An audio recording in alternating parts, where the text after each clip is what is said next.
Okay, this is a video for lesson 7.1. This is about transforming or making transformations occur to this parent y equals x squared. Now remember again, I have to write it or type it the way that I do just because I can't get that exponent in there. All right, so we have looked in our notes at characteristics that we know about this y equals x squared. Now what if I want to take that and move it? All right, the equation actually tells the story. If I want to move it right, what I need to do is inside the function, I need to subtract. So in other words, if I have something like y equals x minus 3 squared, this moved right 3 units. Okay? If I want to move it left, I have to add inside. So again, I'm inside the function, and let's say I have x plus 4 squared. All right? What that's telling me is I am moving the vertex left 4 units. Okay? I can also move the vertex up. To move it up, I'm going to add outside the function. So I have y equals x squared plus 5. Now that 5 could be in front or in back. It doesn't matter. It's still telling me to move the vertex up 5 units. All right. Another movement could be moving the vertex down. My notes say move down, subtract outside. So this would be y equals x squared minus 6. And that tells me that I move the vertex down 6 units.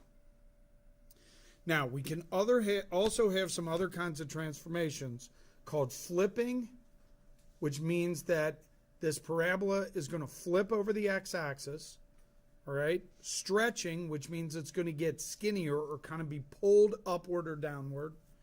And compressing, or we're going to push down on it and make it wider or fatter, all right? In order for me to flip it, very simply, the negative has to be in the a value. Now remember, a value from standard form is the number in front of x squared. All right? So when I have that negative in front of the x squared, I know that this is a flip. All right? Simple as that. If I want to stretch it, I need my a value to be greater than 1. So for example, y equals 3x squared is a stretch of 3. And if I want to compress it, I need an a value that is between 0 and 1. So I picked a half. I know this indicates a compression of 1/2. And that makes the graph get fatter or wider. Okay? So to test yourself, let's try a few equations. All right? Let's say for this first one, we have y equals x minus 3 squared plus 5. And you have to describe what's happening. I know that a subtraction inside means it moved right 3.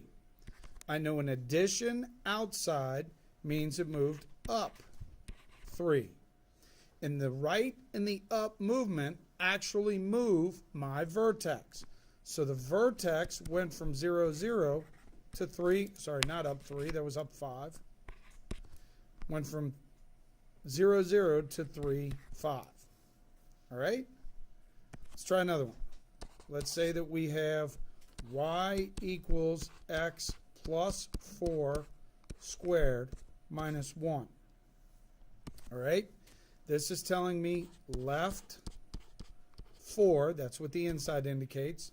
Minus 1 on the outside tells me down 1. So that left and down moved my vertex. My vertex is now at negative 4. That's left 4 of 0. And down 1, that would be negative 1. Down from 0. Okay? This is all we have to do on these problems. Number 3, let's try this. Y equals negative parenthesis x plus 2 squared. All right? So what's going on this one? Well, this one says it's going to go left 2. It's not moving up or down, so I know that that indicates my vertex is at negative 2, 0. But there's also this negative sign in front. That just simply tells me flip it. Okay? What if I give you one like this? What if I say y equals 4x squared plus 3? Well, the first thing I notice is the plus 3 is on the outside, so that's telling me up 3. There's no movement inside the function in where x is, so I know that my vertex is at 0, 3. That 4 in front indicates a stretch, where this thing got skinnier, a stretch of 4. All right? And let's try one more where we put a bunch of stuff together. All right, let's say that we have y equals negative 1/2 times x minus 3 squared plus 7. All right, start inside. I know the minus 3 means right 3. I know the plus 7 on the outside means up 7, which tells me my vertex is at 3, 7. I know the negative in front tells me to flip it. I know the 1/2 in front tells me to compress by a factor of 1/2, or this parabola just got fatter. Hopes this helps. Let me know if I can answer any questions.